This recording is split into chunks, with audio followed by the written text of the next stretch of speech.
Michael Davitt's life reads like the moral biography of 19th century Ireland itself.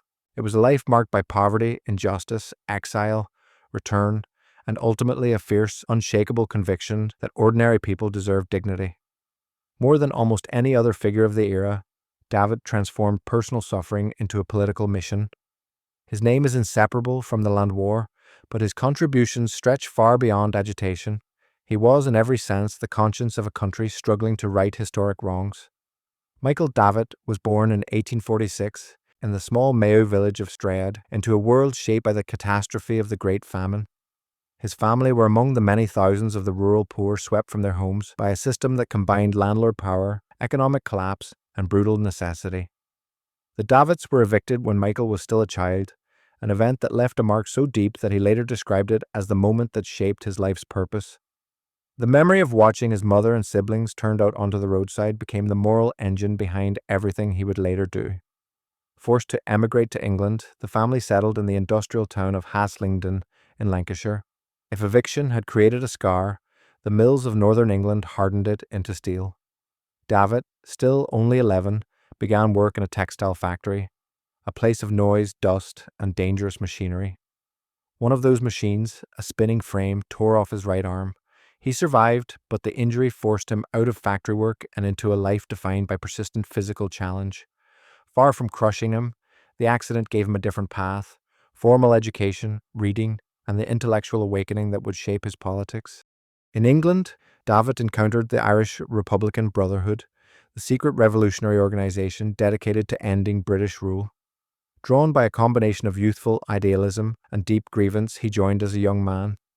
The IRB appealed to his sense of justice, but the movement's focus on physical force would later come to trouble him.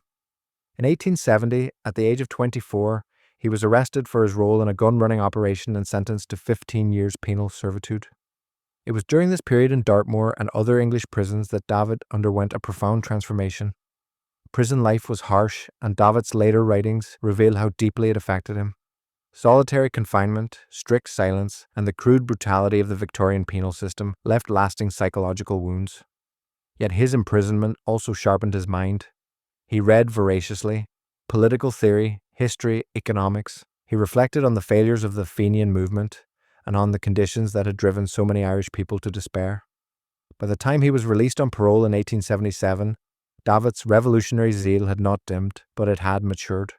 He was no longer simply a militant nationalist, he was becoming a social reformer. In 1879, Davitt returned to Ireland. He saw once more the poverty and insecurity that had shaped his childhood. That year, a poor harvest threatened famine conditions, and evictions continued unabated. With characteristic energy, Davitt threw himself into finding a response that would unite rather than divide the Irish people.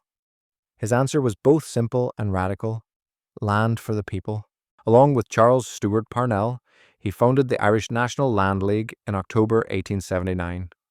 Though Parnell was its symbolic leader, Davitt was its heart and its organizer. The Land League sought to challenge landlord power, not through armed struggle but through mass mobilization, public meetings, rent strikes, boycotting, and political pressure. Davitt recognized that the struggle for Irish independence was inseparable from the struggle for land reform. Freedom meant little if ordinary people remained tenants at the mercy of their landlords. Davitt's approach was revolutionary in a different way. He insisted on non-violence and democratic involvement. He believed in empowering the poor, not using them. He frequently traveled across Ireland, addressing enormous crowds with a mixture of eloquence, moral authority, and personal experience that few could match. His speeches were not the rhetoric of a distant politician, but the words of someone who had lived the hardships he described. Irish tenants responded with enthusiasm. The Land League became one of the most powerful mass movements in 19th century Europe. The British government reacted with repression. Davitt was arrested again in 1881, this time for allegedly inciting unrest. His imprisonment led to widespread protests and only strengthened the movement he helped build. The Land War, as it became known, put extraordinary pressure on the British political system. Under the weight of public opinion and growing unrest, Prime Minister William Gladstone introduced the Land Acts, which gradually transferred land ownership from landlords to tenants. Ireland was being transformed, and Davitt's ideas were the catalyst. Yet Davitt's life was not defined by a single cause. After the Land War, he remained engaged in politics, serving as an MP, writing extensively and campaigning for labour rights, education, and prison reform. Rare among nationalist leaders, he also opposed anti-Jewish prejudice, particularly during the Limerick boycott of 1904, where he spoke out passionately against intolerance. Davitt's nationalism was rooted in justice, not ethnic hostility. He believed Ireland's struggle was part of a universal fight for human dignity. His relationship with Parnell, often portrayed as strained, was more complex. Davitt admired Parnell's leadership, but disagreed with him on strategy and on the extent to which compromise was wise or necessary. During the crisis over Parnell's divorce scandal, Davitt was one of the first senior nationalists to call for Parnell to step aside for the sake of unity. It was a painful stance, but it reflected Davitt's belief that the movement must remain larger than any individual. In his later years, Davitt traveled widely as a journalist and observer to the Middle East, the United States, Russia, and South Africa. His writings reveal a mind constantly searching for lessons in other struggles: land reform in Russia, racial injustice in America, settler colonialism in South Africa.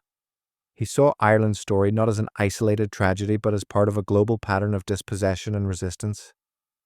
His sympathy for the oppressed, regardless of nationality, was the defining feature of his worldview.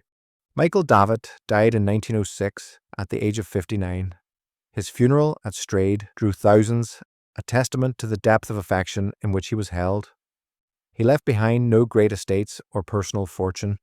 His wealth was measured in the lives he changed. Thanks to his efforts, hundreds of thousands of Irish tenants eventually gained ownership of their land. Thanks to his moral courage, the Land War avoided the spiral into violence that had scarred earlier periods of Irish resistance. And thanks to his example, Ireland produced a tradition of social activism grounded not just in nationalism, but in compassion. Davitt remains one of the most human figures in Irish history. He understood suffering because he had lived it. He understood injustice because he had endured it. And he dedicated his life to ensuring that the next generation of Irish people would not have to experience what he had. In the end, his greatest achievement was not merely political but moral. He showed that even in a world marked by cruelty and inequality, one person's conviction can open the door to a more just society. If you found this story interesting, please give the video a like. It really helps the channel grow. And don't forget to subscribe for more Irish history brought to life every week.